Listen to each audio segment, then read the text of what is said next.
put in place an environment that attracts investors, for which I think Uganda is now the best in the region.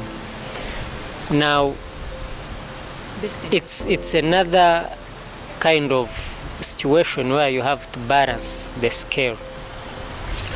So we have tax incentives, for instance, for foreign investors, but also there are other incentives like having to access some of the industrial parks and things like that. Now, trust me, no economy can ever grow on its own. For starters, you need foreign investment. Even developed economies, the biggest economy in the world and the second biggest economy in the world, that is US and China respectively, they still want FDI. The reason, for instance, Trump is putting tariffs is because he wants manufacturing to come to the US. Because he knows once he puts a tariff, any imported product will be a price higher, and that price will be paid by an American. So he puts tariffs to attract investment in the US. So likewise, some of the tax measures you see are in some cases to attract investment into the country. Then once they have come, create an environment within which they can see, okay, if I invest here, I'll get the money. Now, it comes with three things. Number one, technology.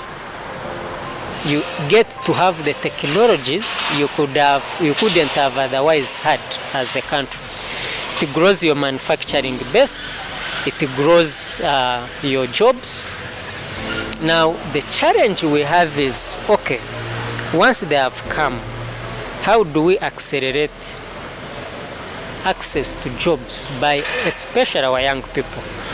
From universities and tertiary institutions, we have about 700,000 young people who get into the job market every year, and they need jobs. Now, we need to be a little bit critical about this.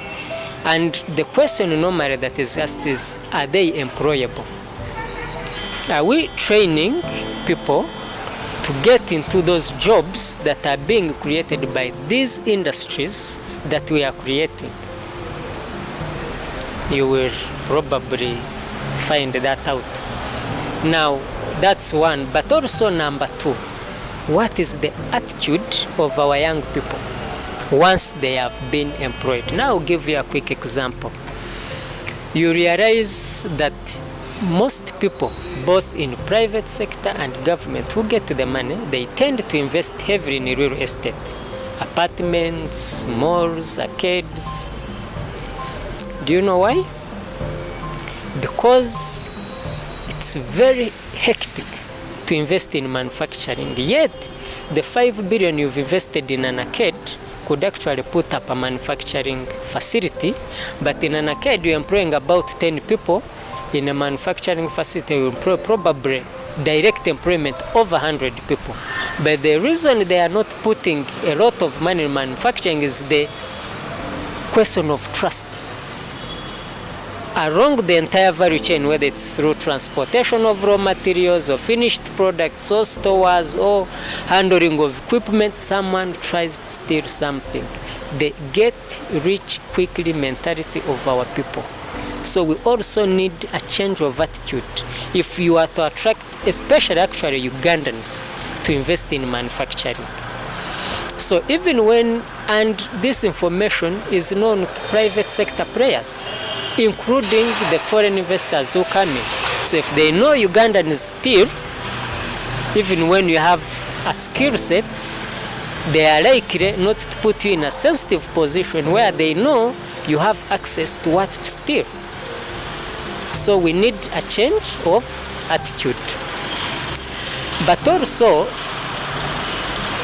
we need to, especially on the question of incentives for foreign investors, we need to do a cost-effective analysis, an understanding of, okay, we've given so and so incentives. Have they delivered as to what was promised? If yes, good. If not, why not? And then what needs to be done?